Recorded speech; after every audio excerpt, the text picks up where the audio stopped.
भाजपा को वोट देने वालों के घर ही अब तोड़े जा रहे हैं। जो लोग सालों तक पार्टी का समर्थन करते रहे, उनके घरों पर ही बुलडोजर चला दिया गया।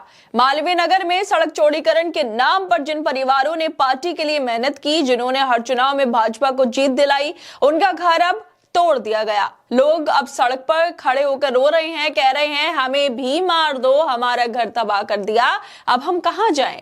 किसी भाजपा नेता ने उनकी सुनवाई नहीं की, उनके आंसू और उनके पीड़ा किसी तक नहीं पहुंची। सवाल ये उठता है, जिन्होंने सालों तक पार्टी का समर्थन किया, जिन्होंने जीत दिलाई, उनके साथ ऐसा क्यों किया गया। जिस पार्टी ने उनके भरोसे और मेहनत पर सत्ता पाई, वही आज उनके घर तोड़कर उन्हें बेघर कर रही है।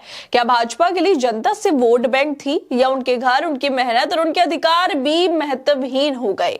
जब जनता ने, उनके पार्टी के समर्थकों ने पार्टी को सत्ता दिलाई, तो क्या इसका मतलब ये था कि उनका घर, उनका जीवन और उनकी सुरक्षा खतरे में पड़ेगी। इन सवालों के बीच जनता के गुस्से और आंसू साफ दिखाते हैं कि सत्ता और जनता के बीच भरोसा अब टूट चुका है। दरअसल इंदौर के नगर निगम ने सड़कों को चौड़ा करने के लिए मालवीय नगर में 140 घरों के कुछ हिस्सों को गिरा दिया। ये कार्रवाई MR9 से LIG लिंक रोड के निर्माण में आ रही बाधाओं को दूर करने के लिए की गई। इंदौर के मालवीय नगर में सड़क निर्माण के लिए बाधक बने 140 मकानों पर बुलडोजर चलाया गया, लेकिन इस दौरान 30 साल से बीजेपी विधायक रमेश मंडोला की कार्यकर्ता रही एक महिला की बेटियां फूट फूट कर रोती नजर आई। ये वही महिलाएं थी जिन्होंने बीजेपी को जिताने में अपना पूरा योगदान दिया, लेकिन आज वही पार्टी उनके घरों को तोड़ रही है। अब बीजेपी के कार्यकर्ता की बेटी कह रही है, हमसे हमारा जीने का अधिकार छीन लिया गया, मेरे माँ बाप की 40 साल की मेहनत पर बुलडोजर चला दिया गया। मेरी माँ 30 साल तक कार्यकर्ता रही, लेकिन कोई नेता काम नहीं आया। इस सरकार का समर्थन जिस किसी ने किया था, अब वो भी हमारे साथ नहीं है।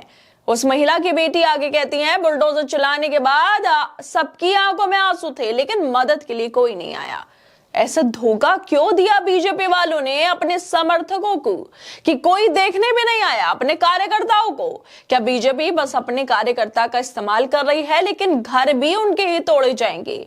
बीजेपी के कार्यकर्ता की बेटी वीडियो में साफ तौर पे कहती है, जीवन जीने का अधिकार छीन लिया हमसे, 40 साल की कमाई थी हमारे माँ बाप की, हमने बोला था हमारा घर छोड़ दो, आधा ले लो जैसे सबका लिया गया है, लेकिन हमारी किसी ने नहीं सुनी। मेरी माँ 30 साल तक कार्यकर्ता रही, फिर भी सुनवाई नहीं हुई, कोई काम नहीं आया, कोई सरकार काम नहीं आती, हमारा कोई नहीं है। हमसे फ्लैट का बोला गया था, वो भी मरने जैसी जगह पर दिया गया। इससे अच्छा हम घर पर ना ही रहे, हम सड़कों पर रह ले। वो ऐसी जगह है वहां दिन दहाड़े छेड़ाछाड़ी होती है, ना कोई सुविधा, कोई अस्पताल नहीं, एक व्यक्ति का संविधान में कोई अधिकार नहीं है जीने का, तो मार दो हमें। रमेश मंडोला ने कोई मदद नहीं की, बस वादे किए गए, लेकिन कोई देखने तक नहीं आया। सोचिए, बीजेपी तक के कार्यकर्ताओं को जहां पर जगह दी जा रही है, वो खुद कह रहे हैं इतनी गंदी और इतनी बेकार जगह है, वहां पर छेड़ाछाड़ी होती है। बीजेपी के राज में छेड़छाड़ी हो रही है। ऐसी जगहों पर बीजेपी कार्यकर्ताओं को जगह दी जा रही है जहां पे कोई सुविधा नहीं है, अस्पताल नहीं, कुछ भी नहीं है।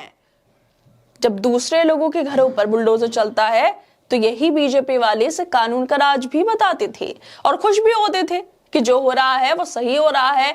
वो कहते थे बुलडोजर चलना चाहिए, अवैध निर्माण तोड़ने चाहिए, और यही पार्टी की जवाबदेही है।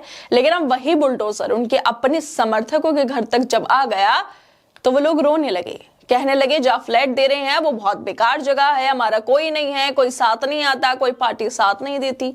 सवाल ये है कि जो लोग सालों से बीजेपी के लिए काम करते आए, उनके घरों तक ये क्यों पहुंच गया?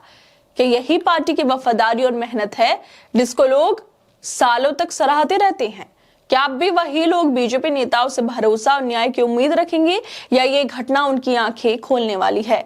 इंदौर नगर निगम की टीम ने सड़क के लिए जरूरी 60 फुट 18 मीटर चौड़े रास्ते को खाली कराने के लिए 5 अर्थ मूवर और 5 एक्सक्वेटर का इस्तेमाल किया। इन लोगों को अप्रैल में नोटिस मिला था, जिसके बाद ही ये अब कार्रवाई हुई। लेकिन अब बीजेपी कार्यकर्ताओं की रोती बिलखती वीडियो बहुत कुछ बयां कर रही है कि जिस पर भरोसा किया उसने ही धोखा दे दिया, और धोखा तो दिया ही, लेकिन जब मुसीबत की घड़ी पड़ी तो कोई सुध लेने वाला भी नहीं है, कोई देखने तक नहीं आया। खैर दोस्तों, आप लोगों को क्या लगता है इस वीडियो को लेकर? हमें अपनी राय जरूर दें, और बाकी तमाम खबरों को देखने के लिए जुड़े रहिए हमारे साथ।